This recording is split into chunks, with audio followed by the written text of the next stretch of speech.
हम e की घात x बराबर 1/x गुणा कोष्ठक में x घटा 1 गुणा कोष्ठक में x घटा 2 का मान कैलकुलेटर की मदद से ज्ञात कर चुके हैं।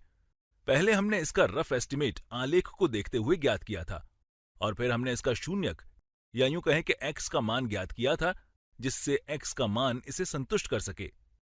अब हम यहां कैलकुलेटर की आलेख कार्यक्षमता या ग्राफिंग फंक्शनैलिटी की मदद से इस व्यंजक का हल ग्राफीय विधि से ज्ञात करने की कोशिश करेंगे। तो चलिए आलेख के बारे में सोचते हैं और इन दोनों फलनों को आलेखित करने की कोशिश करते हैं। तो हमारा पहला फलन x का फलन e है, जिसे यहां ग्राफिंग कैलकुलेटर पर y1 बराबर एक्सपोनेंशियल की घात x से व्यक्त करते हैं, और हमारा दूसरा फलन x का फलन r है, जिसे यहां y2 बराबर 1/x गुणा कोष्ठक में x घटा 1 गुणा कोष्ठक में x घटा 2 से व्यक्त करते हैं। हमें इस कोष्ठक को भी बंद करने की जरूरत है। इस तरह हमने इसे आलेखित करने के लिए कैलकुलेटर में रख लिया है। अब हम ग्राफ के इस भाग के बारे में सोचेंगे।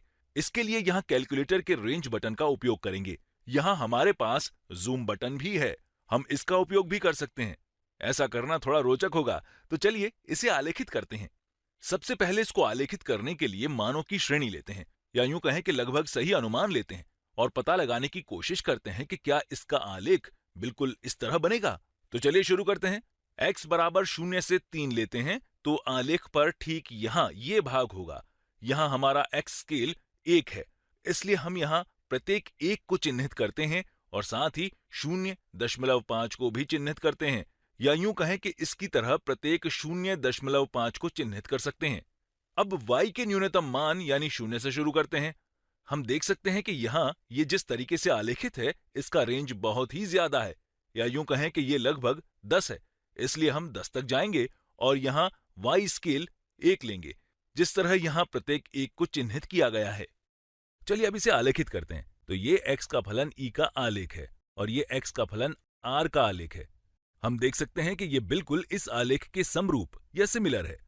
अब हमें यहां इस बिंदु या यूं कहें कि कैलकुलेटर पर ठीक इस बिंदु के बारे में सोचना है। हमें यह पता करना है कि ठीक यहां इस प्रतिच्छेदन बिंदु मतलब पॉइंट ऑफ इंटरसेक्शन का x निर्देशांक क्या है।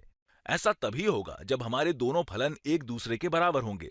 आइए अब इसे पता करने के लिए इसे जूम करते हैं और इसे चिन्हित करने के लिए कैलकुलेटर के बॉक्स कार्यक्षमता का उपयोग करते हैं, या यूं कहें कि इस बिंदु के चारों तरफ एक बॉक्स बनाते हैं। इस कर्सर को बिंदु के बिल्कुल नजदीक कर लेते हैं और एंटर बटन दबाते हुए इसके चारों तरफ बॉक्स बना देते हैं। बहुत अच्छा, हमने इसके चारों तरफ बॉक्स बना लिया है। अब मैं इसे जूम करूंगा। इसके लिए मैं एंटर बटन को दबाता हूं और ये जूम हो गया। तो ये हमारा x का फलन e था और ये x का फलन r का आलेख है। आइए अब इस आलेख को समझने की कोशिश करते हैं। तो आइए पहले x का फलन e देखते हैं। हम देख सकते हैं कि हमारे x का मान कम हो रहा है, इसलिए यहां इस बिंदु पर x का फलन e का मान अभी भी x का फलन r के मान से ज्यादा है। और अगर ठीक यहां इस बिंदु को देखते हैं तो ये 2.056 है, इसलिए हम कह सकते हैं कि यहां x का फलन r x का फलन e से ऊपर है, जिसे हम यहां आलेख पर देख सकते हैं। अब हम प्रतिच्छेदन के बिंदु के बाएं तरफ हैं। अभी भी हम प्रतिच्छेदन के बिंदु के बाएं तरफ हैं और अब हम ठीक यहां प्रतिच्छेदन के बिंदु पर हैं, इसलिए हम कह सकते हैं कि हमारा प्रतिच्छेदन का बिंदु 2.057 और 2.059 के बीच है। हम पहले देख चुके हैं कि हमारा अनुमान 2.06 था और हम निश्चित ही प्रतिच्छेदन के बिंदु से लगभग 0.01 के अंदर थे। अगर आप बिल्कुल सटीक मान निकालना चाहते हैं तो इसे और ज्यादा जूम कर सकते हैं। अब मैं आपको प्रेरित करता हूं कि अगर आपके पास इस तरह का ग्राफिंग कैलकुलेटर है तो इसे खुद से करने की कोशिश करें।